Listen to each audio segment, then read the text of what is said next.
옛날에 영이라 그랬어? 네, 반전 있는 영. 네, 어떻게? 풍류와 낭만 사랑하는 분인가? 나 뭐였지? 너 민주주의자 분이었잖아. 민주주의자 분인가? 네, 반가운 손님들이 오셨습니다. 누굴까요? 직접 소개하시죠. 여러분 안녕하세요. 보고 싶었습니다. 네, 안녕하세요. 저도 너무 보고 싶었어요. 정치자들이 그러는데 누구야? 안녕하세요. 저는 라디오 만민특위 진행을 했었던 민주주의자 분입니다. 여러분 반갑죠? 와. 네, 안녕하세요. 저는 그대여 오늘도 족같았죠. 계속 족같은 시대를 살고 진짜 계시느라. 그렇게 했었어요? 네네. 네, 요즘엔 안 쓰나봐요? 예, 반전 있는 영입니다. 반갑습니다. 갑자기 찾아오셨어요. 우리 네. 오늘 녹음한 날인데. 해달라 무조건. 네, 그래서 녹음실에 우선 들어오겠다, 들어와서 얘기하겠다 네. 하셨는데 우리 저희가요. 영님이 사실 그 인생 최고의 날이라는 뭔데요? 가극단 미래 네. 공연 홍보를 하러 왔습니다. 음. 그래서 인생 최고의 날. 제목이 네. 인생 최고의 날. 네네네. 제목만 보면 이게 뭔지 모르겠는데. 제목은 뭔지 하여간 모르죠. 영국 홍보하러. 그렇죠. 그러면 우리 부님은 왜 나오신 거예요? 부님도 같이 기획인데. 도와주려고. 연구 홍보 도와주려고. 사람들 자꾸 나는 뭐 도와주려고 그냥 해. 의리상? 예. 의리상. 그냥 뭐 연극을 하려면 돈이 필요하니까 돈 내놔라. 알겠습니다. 저희 그런 겁박 같은 거 되게 잘하잖아요. 네. 일단 작년에 한번 했었고요.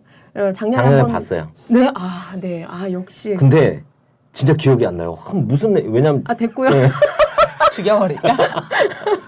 역시. 네. 윤민 그 따님이 네. 모든 공연을 다 봤어요. 네. 화순과 고스트 메모리와 네. 이 모든 공연을 다 보고 모든 공연을 다 보게 강제하셨잖아요. 인생 최고의 날이 가장 재밌다. 그래? 내용성 있고 재밌으면서 나한테 딱이다 이렇게. 6학년이 그쵸. 건방지게. 6학년 그 되게 순수한 시선으로 알겠습니다. 정확한. 이전 저는 공연을 이 위해서. 연극 보고 네. 울었어요. 어. 이게 울 수 있는 연극이 아니거든요. 전 되게 울었던 느낌은 안 남아 있어요. 되게 유쾌하고 재밌는 연극인데 제가 왜 울었냐면 아까 저희 딸이 진짜 그렇게 호평을 했는지는 전 지금 알았네. 네, 저도 깜짝 놀랐어요. 윤민이. 그래서 미니가 웬만하면 그래도 안 문화 그러는데. 수준이 좀 높고 좀 칭찬에 인색한 아이죠. 근데 맞아요. 6학년 애들이 칭찬이 정말 그렇게 인색한 지루하지 않고 그렇게 잘 봤다 그러면 기본은 뭐 대중성이 있다고 재밌어요. 보이네요. 재밌어요. 네, 대중성 있어요. 아니 일단 저는 황선님의 또 아니야. 됐어. 필요 소개해주면 안 될까? 선 언니 소개. 선언인데 선언님. 네, 해봐요. 우리 선님. 비극적인 한국 현대사에 핵을 꿰뚫으면서도 해악을 잃지 않는 우리 사회의 극한 모순이 어디서 잉태되었는지 웃고 우는 사이 주먹쥐게 하는 힘이 있다. 괜히 녹으면 그냥 그거나 읽을 걸.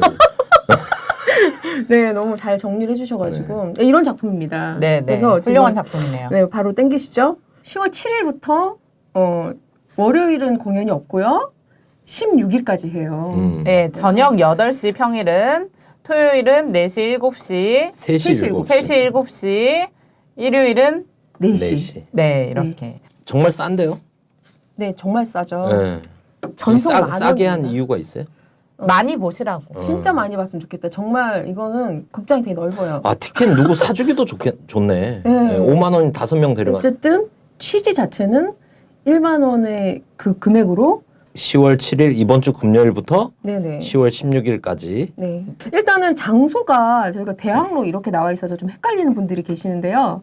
종로 5가에서 나오면은 연동교회라는 교회가 있어요. 네, 이거 알죠. 뒤쪽이거든요. 그래서 여기다. 아니 뭐 더 시어터 찾아보면 네. 다 나오겠죠. 네, 인터넷에 더 시어터 찾으면 다 위치 나오시고요.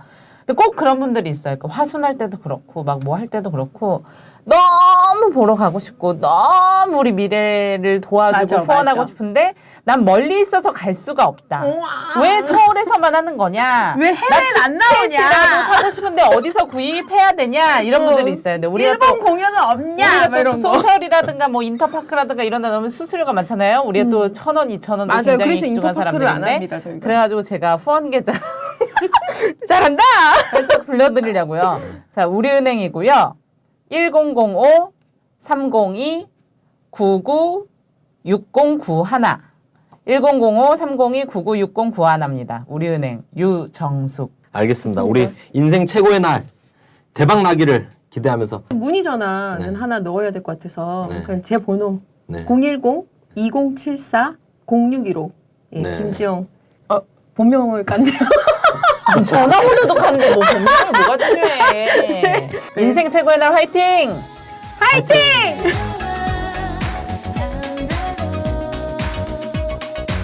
극장에서 만나요. 본격적인 레임덕. 어찌됐든 최순실 게이트 얘기해보니까 참 뭐 라스푸틴이랑 비교하고 민비랑 비교하고 이래 보니까 참 저희가 처량해지네요. 근데 이런 정도로 핵폭탄급 사안이니까 이 정도로 난리를 핀 거 아닌가. 어찌됐든 이정현 대표가 단식을 해서 최순실 게이트를 우선 일순간은 막았습니다. 그래 애꿎은 정세균 국회의장이 우회 독재자가 돼버리고 그리고 국정감사는 보이콧이 돼버리고 됐습니다.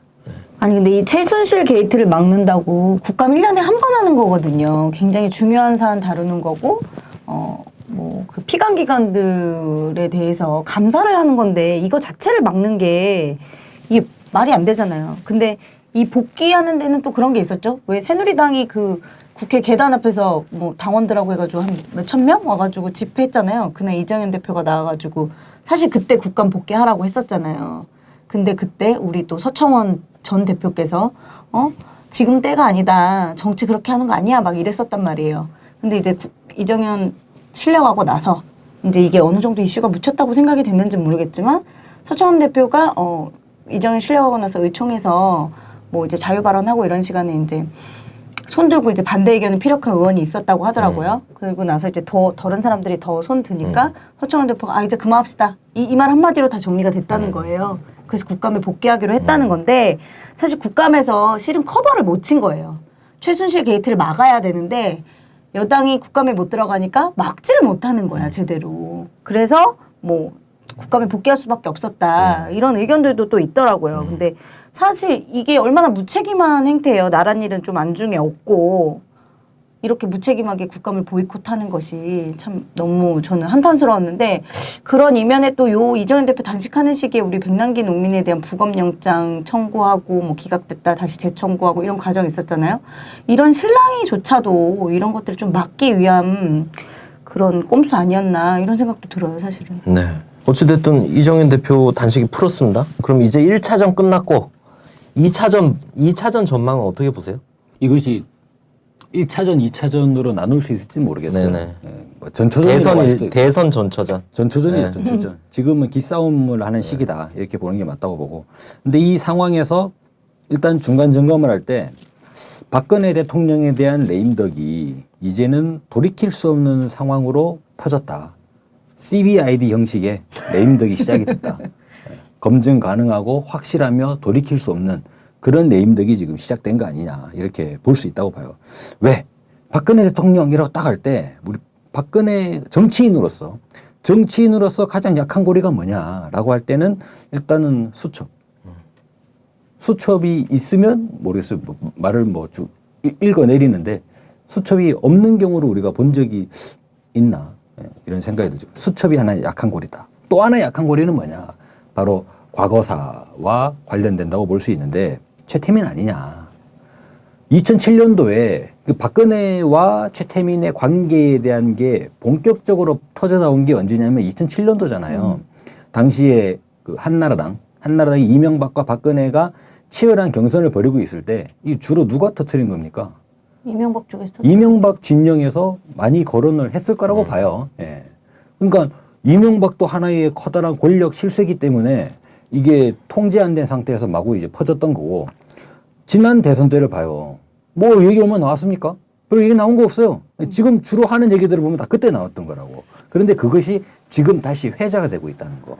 이 회자가 되는 현상 자체가 중요하다. 박근혜 대통령, 박근혜 정부가 할 수 있는 건 뭡니까? 최태민 논란이 터졌을 때 무조건 덮는 것밖에 할 수 있는 게 없어요. 이미 구조가 매우 부정적, 그러니까 청와대에게 매우 부정적 상황으로 귀결이 돼버리는 구조 자체가, 시스템 자체가. 왜? 청와대에서는 이것을 막을 수밖에 없죠. 근데 막으면 막을수록 의혹은 어떻게 될까요? 의혹은 증폭되는 구조가 돼 있어요. 예. 그렇다고 이것을 모두 다 까발릴 수 있느냐? 까발리기에도 적절치 않다는 거죠. 그러면 의혹은 터져나갈 수밖에 없다. 즉 지금의 최태민 논란은 이제 전초전이고 막 시작 단계, 발단 상황이라는 거죠. 차후에 내년도에 들어가게 되면 박근혜 정부를 뿌리채 뒤흔들 수밖에 없다. 이 뒤흔드는 세력이 누구냐 이거죠. 뭐 페이스북에서 전체 대한민국 국민이 5천만 명이지 않습니까? 5천만 명 중에 대략 뭐 한 1,000만 명 정도의 매우 강력한 이런 반여권, 그러니까 야권 성향이 강한 몇몇 사람들이 SNS상에서 이야기하는 게 전체 전국을 뒤흔든다고는 보여지지 않아요. 대한민국의 모든 보수 진영이 과연 이런 박근혜 정부, 이런 박근혜 시스템, 그러니까 새누리당의 집권 여당의 대표라는 사람이 무슨 이건 뭐 논리도 없고 뭐 개연성도 없지 않습니까? 무조건 단식을 때렸다가 단식을 무조건 풀었다가 이러고 있는 상황에서 이 시스템을 그대로 믿고 모든 보수 진영이 내년 대선에 오로지 박근혜 대통령이 가리키는 한 길로 따라가겠는가라는 데에서 의구심이 들 수밖에 없죠. 이건 아니다라고 하는 이런 의견들이 보수 진영 내에서 터져 나올 수 있지 않냐. 바로 그 분위기에 의해서 보수의 분열로 인해 가지고 박근혜 정부가 뿌리채 뒤흔들릴 수 있는 그런 지금 구조다. 근데 우리 또 추선희 어버이연합 대표님 동조 단식하신다고 막 그러셨었는데 그건 어떻게 됐는지 모르겠는데 일정 정도 보수가 결집하는 효과는 있었던 거 아닌가요? 이정현 대표 단식. 친박 진영이 결집을 한 거고 나머지는 이게 뭐지? 왜 이렇게까지 하고 제가 볼 때는 관망하지 않았을까? 그죠? 국방위원회 위원장인도 뭐 강행했잖아요. 강행하고 유승민도 거기에 100% 동조 발언하고. 막 아니 자당 의원들에 의해서 국방위원회 위원장실에 갇혀 있었다는 거 아니에요? 그걸 본인이 문자를 보냈다는 거냐? 감금돼 있다고. 이런 일이 일어날 만큼 그 비박계도 자체 모임해가지고 국감해야 된다고. 네, 이 부분에 대해서 굉장히 여권의 이제 내부에 균열이 있었던 건 맞는데 이런 추선희 같은 사람들을 중심으로 해가지고 어쨌든 결집 효과는 조금은 있었지 않았나 싶은 생각은 들어요. 저는 그게 결집 효과인지 총동원 효과인지는 모르겠어요. 총동원에서 나타나는 현상일 수도 있고. 그러니까 그 원래 거기 제가 아까 그 국회 그 계단에서 기자회견 했다고 했잖아요. 워낙에 거기는 뭐 의원들 아니면 쓸 수가 없는 데예요. 뭐 예전에 뭐 진보당이 거기서 이제 지역위원장들 기자회견 하려고 할 때도 경위들이 쫙 깔려가지고 거기 알박기 하고 못 쓰게 했었거든요. 근데 새누리당 그 많은 인원이 들어오는데 국회 들어오는데 아무런 통제도 받지 않고 들어와서 거기서 기자회견을 했단 말이에요. 원래 조직 목표가 3,000이었다고 하더라고요.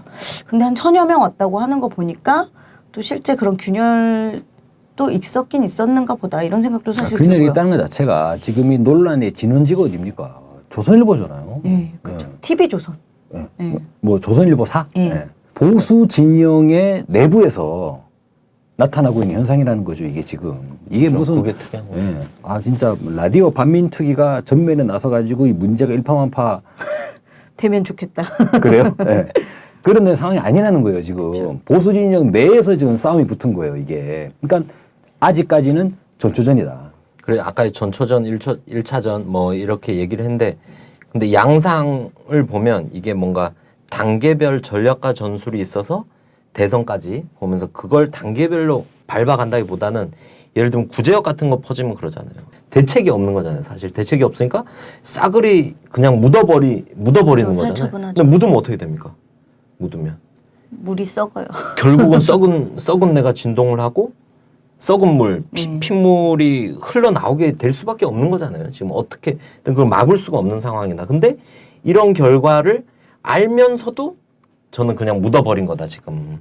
그래서 저는 사실 어떤 의미로는 한편으로는 기대가 되는 게 있어요. 한편으로는. 왜냐하면 아까 곽 박사 얘기하셨던 대로 보수 진영 내부에서 생긴 알력과 기싸움 탓에 저희가 가지고 있는 정보력 이상으로 야권으로 많은 정보나 싸울 수 있는 소스들이 흘러나올 수밖에 없는 상황이다. 그게 세월호가 됐든 뭐 그리고 백남기 농민 사인이 됐든 그리고 뭐 남북 문제가 됐든 경제 문제가 됐든 그런 게 흘러나올 수밖에 없는 상황이다. 이런 면에서 보면 오히려 반박근혜 그리고 반정부 이제 저희가 촛불을 들고 투쟁하는 데서는 유리한 형국이라고 볼 수도 있지만 또 한편으로는 이제 긴장은 되는 건 뭐냐면 얘네들이 이 다 도살시키고 땅에 묻어서 급하게 덮어버릴 정도로 급한 마음이면 무리수가 나올 수도 있지 않은가? 뭔들 못하겠냐. 네. 눈에 보이는 게 없다. 그러니까 아까 그 얘기를 했잖아요. 단계별로 대선 전략과 전술을 밟아야 될 단계에 그냥 카드를 다 써버린 거예요. 이런 상황이면 이 대선 판도 자체를 뒤흔들어 버리는 무리수가 나올 수도 있는 거 아닌가. 그게 공안 탄압의 영역이든 남북 관계의 영역이든 이런 데서. 그래서 저는 사실 앞으로 있는 이제 그 백남기 농민 부검 문제 더 강행 가지 않겠나. 이게 반대 여론이 있든 없든 부검 강행으로 막 무리수를 쓰지 않겠나. 그리고 세월의 선체 인양 이미 증거를 인멸하고 있는 과정이잖아요. 근데 이것도 더 단호하게 특조위 해산, 증거 인멸 이런 과정을 이제는 그냥 막가파 전국으로 갈 수밖에 다른 수가 없잖아요. 뭔가 여유를 부린다던가 유연한 전술을 부린다던가 이런 거는 어려운 상황이지 않나. 그래서 전 기회와 동시에 좀 긴장 국면이 도래해 버린 것 아닌가 지금. 어쨌든 오늘 그 백남기 농민 유가족들이 서울대병원에 사인 정정 요청을 공식적으로 요청을 했잖아요. 뭐 어제 그제 이제 뭐 기자회견 하고 이랬는데 서울대 특위의 입장은 외인사가 맞다. 근데 백선아 주치의가 입장을 바꾸지 않는다. 근데 이거를 뭐 강제하거나 뭐 어떻게 마음대로 바꿀 수 없다. 그 사망 진단서는 주치의의 영역이다. 이런 얘기를 하잖아요. 그리고 또 하나는 이제 경찰에 부검영장을 전면 공개하라고 요청을 했어요. 아니 법원에서 유가족과 잘 협의하라고 그랬는데 부검영장도 제대로 공개 안 하고서는 뭐 누구랑 협의할 건지 사람 명단 내놔래 이러는 거 말도 안 되잖아요. 근데 이렇게 이제 우리 어쨌든 이제 진보 진영과 유족들이나 이제 이런 분들도 얘네 끝까지 가니까 이렇게 또 되받아칠 수 있는 것이 있는 거고 또 세월호 특조위 같은 경우도 신분이 이제 공무원이잖아요. 뭐 이석태 위원장도 그렇고 조사관들도 그렇고 뭐 별정직 공무원이잖아요. 이 사람들도 이제 그 지휘 확인 소송을 오늘 냈잖아요. 공무원 지휘 확인 소송. 이런 것들을 보면 뭐 우리 진님 말씀하신 대로 이렇게 해도 밀어붙일 거다라는 생각이 저도 좀 드는 거예요. 근데 사실 우리 10월 1일이죠. 그때 대학로에 모인 수많은 인파들 보셨지 않습니까? 지금 민중의 분노는 이렇게 끌어오르고 있는데 끝간데까지 가면 결국은 뭐 어떻게 되겠어요. 네, 그래서. 네, 그런 연장성사에서 그 군 장성 하나가 그 엊그젠가 그 기사 나온 예비역 거잖아요. 장성. 예비역 장성. 장성 한 분이 박근혜 대통령 계획이 내년 초에 국지 도발 충돌 를 구상하고 있다 이런 얘기가 나와요. 그래서 저는 뭐 미국 내에서도 지금 북한 선제 타격 뭐 이런 얘기가 나온다 그러는데 한국 내에서 지난달에 친박 진영에서 핵무장론이 확 대두된 거나 네. 그리고 이번에 예비역 장성에 내년 초 남북 군사 충돌을 계획하고 있다라고 얘기했어요. 박근혜 정부가. 근데 이런 발언이 진위 여부 떠나 이런 발언이 이제 나오기 시작한다는 거죠. 그래서 이정현 대표의 단식은 제가 볼 때는 그냥 앞으로 친박 진영이 가고자 하는 방향이 하나의 뭔가 선전포고 신호탄 같은 거다. 이제는 친박 진영이 결사 뭔가 이런 분위기. 그냥 단순히 대선의 전술적 이기는 문제가 아니라 우리의 생사를 걸고 이 판을 반드시 뒤엎어 버린다. 판을 뒤엎어야 되는 거죠. 얘네들이 정권을 쥐고 있지만 위기감은 이 친구들이 더 느끼고 있는 거니까. 그래서 이런 형국 가지 않나. 정말 저도 굉장한 위기감을 느끼네요. 사실 이제 국지 도발이라고 하면 서해상이나 뭐 대북 확성기가 있는 곳 뭐 이런 데서 많이 일어날 거 아니에요. 그리고 지금 사실 이제 또 하나의 화약고처럼 된 데가 그 한강하구의 그 유엔 공동 수역인데 거기 진짜 저희 동네거든요. 마음이 그런 이야기가 들려올 때마다 막 심장이 진짜 덜컥덜컥 내려앉고 아 이거 어떻게 해야 되나 이런 고민들이 진짜 많이 들어요. 그게 사실이라면 정말 저는 심각하게 이사를 북한 산자락으로 네. 고민을 한번 그래서 해봐야 뭐 되나 이런 생각이 드네요. 형국인 거고 이런 형국에서 그럼 전망이 실제 어떻게 가겠는가? 정치 정국이나 형국은 지금까지 드러난 양상을 보면 조선일보가 청와대와 한마음이 아니지 않냐. 대략 이렇게 좀 볼 수가 있죠. 근데 조선일보가 어떤 데입니까? 보수의 성골은 아니고 진골 정도는 되잖아요. 보수 진영의 상당한 저변과 인맥을 구축하고 있는 데가 조선일보 아니냐. 근데 이 조선일보가 지금까지 드러난 양상을 보면 박근혜 대통령과 한 마음이 아닌 것 같아요. 이것은 이 정도 생각하고 움직이고 있는 보수 인사들이 꽤 되지 않냐 지금. 네. 사실 조선일보 같은 경우는 자기들이 대선 후보를 만들 수 있다고 생각하는 사람들이란 말이에요. 근데 이번에 그 사실은 이제 우병우 게이트 때문에 송희영 주필이 날아갔다라고 보지만 실은 TV조선에서 이미 7월부터 이 미르재단과 K스포츠를 깠단 말이에요. 네. 예, 그래서 이 조선일보에 이런 사건이 터지지 않았나. 근데 왜 조선일보가 꼬리를 내렸냐? 그러면 많은 분들이 그런 얘기도 하세요. 종편 재승인 이제 내년 초에 하니까 그것 때문에 꼬리를 내렸다 이런 얘기도 하는데 사실 요즘 한겨레가 뭐 연일 뭐 특종을 터뜨리고 있잖아요. 이 최순실 게이트와 관련해서 이제 한겨레에 이 태스크포트 팀이 있다고 하더라고요. 최순실 게이트와 관련해서 기자 3명이 하는 태스크포트 팀이 있다고 하시는데 그래서 그 태스크포트 팀장이 조선일보에 가서 아 니네가 옛날에 다 취재한 거 아니냐. 특히 미르재단 같은 경우에는 이미 조선일보 아니 TV조선에서 다 취재를 해가서 한겨레가 가면은 다 이제 정보를 다 파기하고 막 이런 것들이 많았다고 하더라고요. 근데 반면에 이제 K스포츠는 조금 그런 게 손이 덜 타서 취재를 해서 K스포츠에서 계속 나오고 있잖아요. 근데 이 니네 왜 안 하냐. 아, 좀 옆에서 협공 좀 해라. 이렇게 TV조선에 조선일보에 가서 그러니까 아 지금은 어렵지 않냐. 근데 아, 뭐 10월 10일 이후에는 좀 달라지지 않겠냐 이런 얘기를 했다는 거예요. 근데 10월 12일이 무슨 날인지 아세요? 모르겠어요. 10월 12일이 4.13 총선의 선거법 위반 공소시효가 끝나는 날이에요. 여권 내부에서도 운신할 수 있는 폭이 생기는 거죠. 그간에는 이제 선거법으로 기소당할까 봐 움츠리고 있던 여권 내부의 이제 비박 인사들이 이제 뭔가 터트릴 수 있다. 터트릴 수 있는 시간이 도래했다. 이런 전망들을 하더라고요. 그래서 그럴 수도 있겠다 이런 생각이 들어요. 일리가 있을 것 같아요. 지금 송영 주필이 날아갔지만 제가 볼 땐 종편 재승인 문제 이런 차원을 넘어선 거예요. 이미. 넘어섰다고 보는 그 거죠. 뭐라 그러죠? 영린을 건드린 거지 지금. 예, 조선일보가 건드리지 말아야 될 거 이석수 감찰관이 왜 날아갔어요? 조선일보도 이걸 건드린 이상 이젠 이미 전쟁이 난 거죠. 전쟁이. 그래서 태세를 정비하는 거고 이쪽에서 뭐가 나왔어요? 청와대에서는 그 방상훈 사장의 아들의 해외 카지노 도박 얘기 설이 또 흘러나. 양쪽 다 설을 까는 거예요 지금. 근데 이제 준비가 전쟁이니까 준비를 잘하고 있는 형국으로 봐야 되지 않나 지금. 네. 재밌어질 것 같네요. 전국이. 네. 그래서 저는 그런 생각이 들어요. 지금 뭐 친박 진영에서 반기문 밀고 간다 하는데 보수 진영 제2의 후보가 줄기가 형성이 되지 않을까. 누가 된다 이렇게는 말을 못 하겠지만 저희가 저번에 대선 그 전망 방송할 때 네. 새누리당에서 안철수 영입설 나왔다 그랬잖아요. 김종필이랑 뭐 냉면 회동한다고. 그때 그랬어요. 반기문의 그 본성 경쟁력 때문인가? 안철수를 땡기려고 하는 게 저는 그렇게 생각했는데 지금 최순실 사건 이정현 단식을 보고 나서 어떤 생각이 드냐면 반기문이 아니라 제2의 보수 진영 후보가 만들려고 하는 흐름이 생기는 거 아닌가 지금. 예. 왜냐면 지금 예를 들면 유승민 같은 경우는 사실 박근혜 세월호 특별법 통과 지지를 하면서 사실 유승민이 좋은 애가 아니잖아요. 그 민주당에서 얘기하는 유승민이 가장 극우 보수다, 친미 극우 보수다라고 얘기를 하잖아요. 근데 얘가 왜 박근혜 한때 뭔가 긴장 관계를 조성해 놨는데 얘가 이번에도 국방위원회 그 위원장이 국감 복귀하자 그러니까 바로 자기는 동의한다고. 방금 얘기했던 거랑 비슷한 것 같아. 그런 공소시효 딱 끝날 때 아니면 다른 게 뭔가 맞닥뜨릴 때 반박의 선봉에 보수 진영의 누군가가 동을 떠. 그러면 이게 약간 국민들이 볼 때는 박근혜를 공격하면 그 사람이 어떻게 되겠어요? 지금 대한민국 형국에서. 히어로 아니에요? 그치. 네. 박근혜 때리는 사람이 히어로잖아요. 근데 야권에 어차피 박근혜 때리는 정치인이 없어.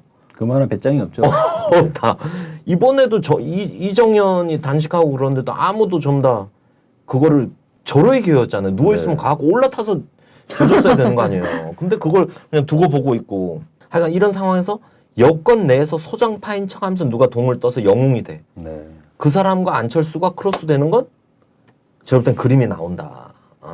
그래서 저도 예전에 조선일보가 반기문에 대한 특집을 막 내면서 특집도 냈었어? 아니, 그러니까 이제 좀 심층 기사를 내면서 특집을 또 나왔다 그러면 또 심층 이상하게 기사. 허위의 사실을 보였다 그럴까 봐.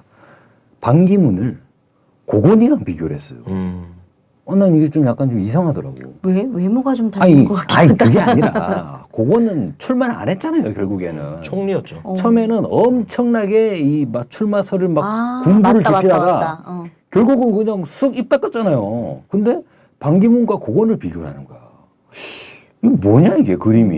예. 결국에는 김 빠져버릴 수 있다라는 물론 그런 내용은 전혀 없지만 아마 조선일보 물어봐야 뭐 전혀 부인하겠죠. 뭔 소리냐? 우리는 그냥 단지 취재했을 뿐이다라고 하겠지만 이게 이상하잖아요 이게. 그러니까 진짜로 조선일보는 자기네가 대선 후보를 만들 수 있다고 실제로 생각하니까. 만들려면은 뭐 이렇게 돼야죠. 반기문을 노무현이나 이렇게 비교를 해봐야지. 근데 저는 이게 가능하다고 보는 게 보수 진영에서 결국 그 예를 들면 옛날처럼 약의 두 후보가 나올 수는 있지만 강의 두 후보가 나오기는 상상이 안 되는 거잖아요. 이러면 야권이 필승을 하게 된다? 도식적으로는 그렇게 생각을 하잖아. 근데 지금은 대선 이상으로 아까 저번에 저희가 얘기했던 뭐 브렉시트나 그리고 이런 뭐 두테르테나 에르도안 그 터키 대통령이나 이런 것처럼 뭔가 세계 국제적으로 뭔가 불확실성이 생기는 거잖아. 미국 주도의 국제 질서에서. 근데 한국에서도 저는 그런 게 생긴다. 예를 들면 뭐 박근혜 정부와 그리고 미국 정부의 대북 정책이 이견이 생기거나 갈라지거나 다른 방향으로 가는 건 아니지만 다 불안초조한 거잖아, 이게. 불안초조한 상황에서 박근혜 정부가 핵무장론을 막 주창을 하고 박근혜 정부가 강경 일변도, 박근혜 정부가 장기 재집권, 뭐 바지 대통령을 세워서 장기 집권 음모를 꾸민다고 이런 거를 추진을 하면 제가 볼 때는 이 보수 60년, 70년 동안 오던 한국 내 기득권 세력 내에서 이런 현상에 대한 불안감도 있을 것 같아요. 이런 현상에. 이게 상식적으로 뭐 우리가 볼 땐 다 불안정한 상황이지만 얘네가 볼 땐 뭔가 안정감이 있어야 되잖아. 요렇게 해서 우리가 안정감 있게 기득권을 유지해 가자. 근데 박근혜가 하는 거 보니까 불안한 거야. 이게 어디로 튈지도 모르겠고. 박근혜 아버지 생각도 나고. 그러면서 뭔가 안정감 있는 70년 동안 오던 대로 해오는 그런 뭔가 제 후보군 정치 세력 이런 거를 좀 구상하려고 하는 흐름이 있지 않겠는가. 그런 게 아까 얘기했던 조선일보 같은 이런 현상, 조선일보와의 대결 이런 현상이 벌어지는 배경이 되지 않나. 근데 지금 시대가 21세기고 뭐 한갈에 너무나 많이 회자가 됐지 않습니까? 무슨 21세기의 70년대 정치냐? 이게 국민들 전반에 좀 하나의 공감대가 형성이 돼 있잖아요. 이 상황에서 또다시 70년대 스타일의 대통령이 다시 들어온다. 이거는 이게 왜 정치라는 게 생물이라고 압력밥솥과 같지 않습니까? 안에서 불북을 끌어오르는데 이거를 계속 억누르면 어떻게 돼요? 터지죠. 터져요, 그거. 터진다고. 그게 터진 게 뭐 이를테면 뭐 79년도에 11.6 같은 형태로 터질 수도 있고 87년에 유월항쟁 같은 형식으로 터질 수도 있고 4.19 혁명 같은 방식으로 터질 수도 있고 이게 터져버린다고요. 근데 지난 과거 같은 경우는 어떻습니까? 뭐 한반도의 전국을 볼 때 그 당시 미국 중심의 세계가 딱 공고하게 미국의 패권적 질서가 딱 서 있는 상황에서는 압력밥솥이 터져도 미국이 또 수습을 하면서 적절하게 한미동맹 중심으로 정권이 쭉 이어갈 수가 있죠. 근데 지금은 중국이 저러고 있고 이게 터지면 어디서 튈지 모르는 상황이 그렇죠. 되는 거예요, 지금. 이 상황에서 압력밥솥을 일정하게 김을 뺄 수 있다는 거죠. 김을 빼는 거 어떻게 빼겠습니까? 이제는 뭔가 좀 달라진, 그죠? 우리는 지난 뭐 박근혜 정부와 같은 스타일은 아닙니다. 라고 하면서 뭔가 우리는 말귀가 통하는 사람들입니다. 라는 식의 색깔 전환을 할 가능성이 있지 않겠냐. 그런 걸로 따지면 유승민이나 안철수가 안성맞춤이잖아요. 그죠. 말 좀 통하는 이런 일정한 신뢰도가 아직까지 좀 살아있는, 남아있는. 예. 이거는 막 흔히 중도를 말로는 중도를 이야기하면서 실질적인 정치와는 똑같은 거예요. 무조건 한미동맹 제일주의고 북한과 어떠한 협력도 있을 수 없다. 예. 이거 여기에 확고하게 딱 자리를 잡아 있는 상태에서 나머지 것들 모든 것들은 다 국민과 소통할 수 있고 우리가 흔히 한번 해볼 수 있다라는 식으로 이제 소통을 연다고 얘기하겠죠. 그렇게 따지면 네. 지금 박근혜 정부는 내쳐야 되죠. 그러니까 맞지 않는 거죠. 이미 4년 동안 당사자가 돼버렸잖아요. 네. 이 현실의 당사자, 결과를 만들어낸 원인 제공자가 돼버렸으니까 박근혜 정부를 내치면서 떠야 뜰 수 있는 거잖아요. 그러니까 이게 저는 아까 이런 형국이 됐다. 말씀하신 것처럼 이게 또 국면을 전환하는 거잖아요. 프레임 전환인데 이게 어정쩡하게 되면 안 돼요. 프레임 전환이 어정쩡하게 되면 이강 체제가 돼버리잖아요. 그쵸. 보수 양강 체제가 되면 어부지리로 야권이 어부지리로 당선이 돼버릴 수가 있어요. 이게 안 되잖아. 그러면 어떻게 돼? 완전히 넘어가려면 이를테면 박근혜 진영, 친박 진영이 완전히 짜부라져야 된다고. 완전히 작살이 나야 되는 거예요. 그러면 어떻게 뭘로 공격을 할 거냐 지금. 경제가 안정으로 공격할 거냐? 그럼 경제는 뭐 어느 정권은 경제 좋았냐? MB는 좋았냐? 뭐 니들은 잘할 수 있냐? 이건 말이 안 되는 거예요. 완전히 짜부라뜨릴 수 있는 게 뭐냐? 좀 보수 진영 내에서 여러 뭐 거기도 브레인들이 얼마나 많겠습니까? 여러 가지로 검토하고 있지 않겠나. 네. 그런데 정말 이건 진짜 우연이라고밖에 볼 수 없어요. 우연히도 최태민과 관련된 최순실과 관련된 보도들이 흘러나온다는 거예요. 아직은 대선의 전초전인데 본선은 시작하지도 않았는데 그럼 이게 본선 시작되면 어떻게 되겠냐. 완전히 이 프레임이 짜부라지는 이런 상황으로 가지 않겠나. 저는 뭐 기자님들의 취재력을 폄하하는 건 아니지만 이게 그냥 단순히 취재해서 나오진 않았다는 생각을 많이 하게 되더라고요. 그 내용 나오는 거나 뭐 소스를 이제 뭐라 그러죠? 제보받은 내용이나 이런 것들을 보면 이런 것들이 사실 다 제보에서 시작하는 거잖아요. 대한민국에서 사실 뭐 유스타파나 막 이렇게 진보 완전 현장 진보 언론사 일부를 제외하고는 제도권 한겨레 경향까지 포함해서 제도권의 언론사가 무슨 발품 팔아가지고 정보력으로 뭔가 승부 걸리고 정치권과 정치력과 싸우고 이런 게 아니잖아요. 그쵸. 다 배분이 되고 배치가 되고. 뭐 우리 흔히 보는 기사에서 사정 당국에 따르면 이런 그럼요. 기사들은 100% 다 광고 먹고 살고 다 있는 어디서 거고. 나온 거고.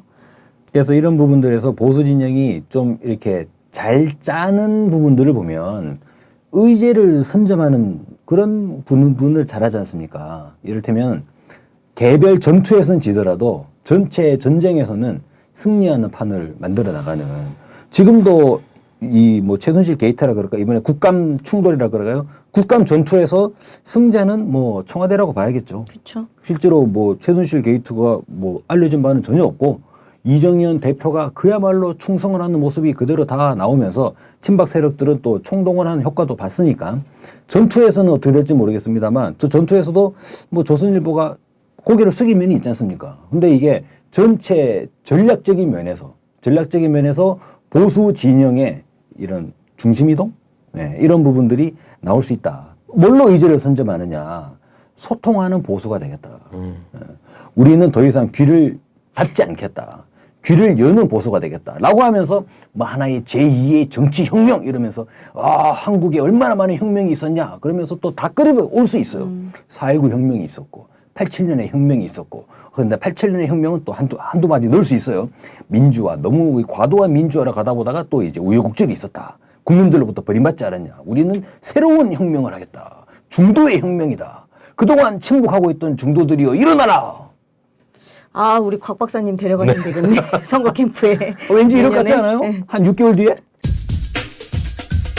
저희가 레임덕을 얘기하다가 전망까지 얘기했는데 전망을 본격적으로 얘기해야 되는 상황이 이제 벌어진 겁니다. 선포된 거고 이정현이 그 신호탄을 쐈다. 그래서 이게 한 축으로는 기회, 한 축으로는 위기가 될 수도 있다. 그래서 전국을 더 잘 보면서 근데 이 잘 보는 데서 오늘 최순실 최씨 부녀와 박근혜의 성스러운 관계를 했지만 이걸 대선 때까지 1, 2, 3, 4, 5, 6 계속 해봐야 될 것 같습니다. 근데 여기서 우리가 중요하게 잘 봐야 될 게 있어요. 이런 이야기들이 통하고 보수도 이런 식의 제2의 하나의 프레임 전환을 추구할 수 있는 부분이 왜 나타나냐면 지금 참된 정치를 표방하고 참된 정치를 구현하는 정치 세력이 없지 않습니까? 민주당 보면 뭐 잘하는 게 있어요? 뭐 전부 다 썩어 빠졌잖아요. 그러니까 다 썩어 빠지다 보니까 여기 상대적으로 좀 덜 썩었는데 나는 다르잖아요 라고 하면 이게 먹히는 구조가 돼요. 실제로. 근데 그야말로 국민을 위해서 헌신하고 국민을 위해서 모든 것을 다 바치고 있는 그런 정치 세력들이 등장을 한다면 이 지금의 의제 선점 구조에서 사전 예열 과정이잖아요, 지금. 전투가 시작된 거 아니에요. 사전 예열 과정에서 의제를 선점하는 세력이 등장을 해야 된다. 누가 할 수 있겠습니까? 모르겠습니다. 국민들이 할 수 있잖아요. 국민들이 할 수 있어요. 사드 반대하는 우리 성주의 네. 국민들이 하고 계시고, 그리고 세월호에서 투쟁을 하고 계시는 세월호 가족분들, 세월호 가족과 함께하는 우리 국민들이 그렇죠. 국민 주권 시대를 열어나가 음. 그 국민 주권은 이제 뭐 더 이상 더 나가가지고 국민이 바로 진보가 되는 그런 시대지 않습니까? 거기에 우리가 지금의 이 보수의 만약에 보수의 프레임 전환을 하려는 그런 전략이 있다면 그것을 철저하게 때려 박을 수 있는 부분은 뭐냐? 바로 우리 국민들에게 있다. 예. 우리 국민들의 행동으로 보여지는 과정.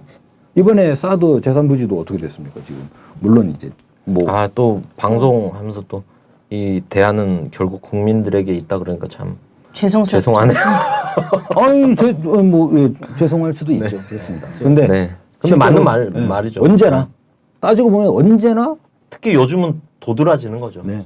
언제나 국민들에게 있었어요. 그리고 저는 오늘 사실 제가 퇴근길에 제가 이제 그 조계사 인근에서 일을 하거든요. 그 전경차가 쫙 거기 서 있는 거예요. 오늘 그러대요. 네. 저도 거기 지나갔었는데. 네, 근데 거기 이제 매연 저감장치 부착 이런 거를 차마다 달아놨더라고요. 그래서 이제 공회전 많이 하잖아요. 전경차들이 세워놓고 그래서 아이씨 내가 이런다고 민원 안 나올 줄 아냐 이러면서 아저씨한테 문 두드리고 왜 공회전하냐니까 매연 저감장치 달았다는 거예요. 그래서 매연 저감장치 달았으면 이거 공회전해도 된다는 법이 몇 항 몇 조에 있냐 이러니까 시동을 딱 끄더라고요. 그래?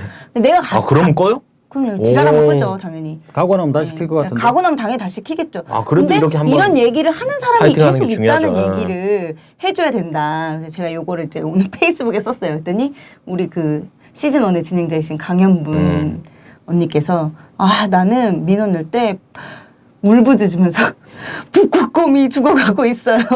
빙하가 녹고 있어요. 한반도도 더 이상 안전지대가 아니에요. 이렇게 얘기를 하시는 거예요. 근데 나 같은 사람이 하나가 아니네? 이런 일을 이렇게 하시는 분들이 있다는 거예요. 그리고 사실 우리 공공기관 파업하는 데 보면 막 그 자기 이용하는 지하철역에 대자보가 나붙잖아요. 불편해도 괜찮다고 응원하는 대자보들이 나붙잖아요. 저도 그런 거 보면 정말 우리 민중들이 이걸 만들어 길 가다 인도 맞고 있거나 이런 전경들 보면 꼭 한마디씩 제가 훈시하고 지나가요. 저도 안 넘어가고. 뭐라고 하시죠? 이거는 전두환 노태우나 박정희 전두환이 하던 짓이다. 니네 뭐 하는 짓이냐. 부끄러운 줄 알아라. 지휘관들한테 큰 소리로.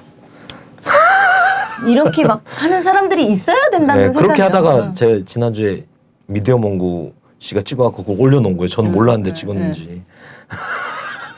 그래서 우리 라반트 애청자님들도 이렇게 서 있는 전경차들 보면은 꼭 한마디씩 하고 지나가 주시면 좋겠다는 생각이 듭니다. 그래서 저희가 대선 전망까지 살펴봤습니다. 우리 대선 전망 살펴본 거예요 지금? 네. 아니 전국 전망 뭐 레임덕 얘기하다가 대선 전망까지 얘기를 했습니다. 네.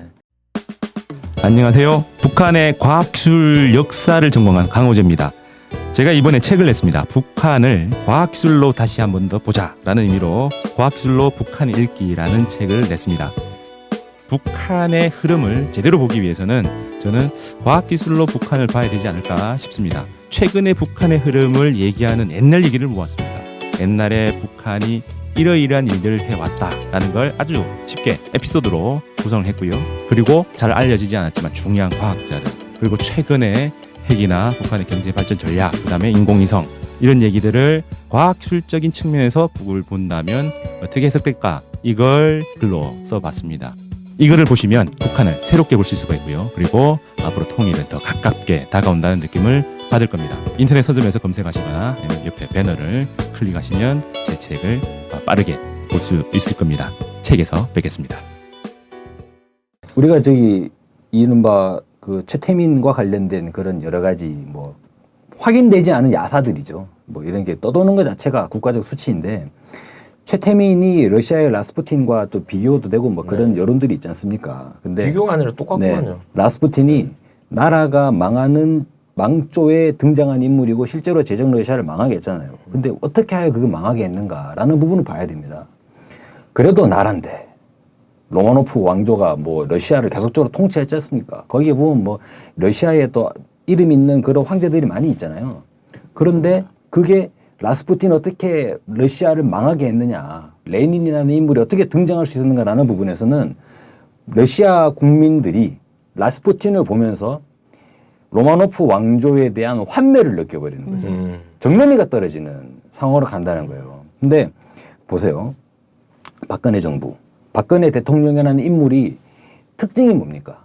30% 모르겠어요. 요즘은 좀 줄어들어가지고 25% 정도가 되겠죠. 20%에서 25%의 부동층의 묻지마 지지층을 가지고 있어요. 보수 진영 내에서.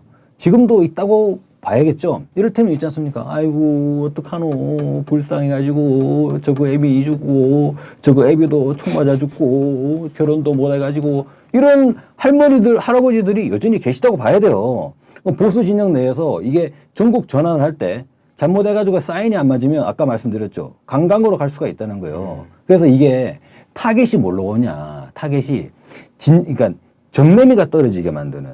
그래서 환멸을 느끼게 만드는 방향으로 간다 앞으로.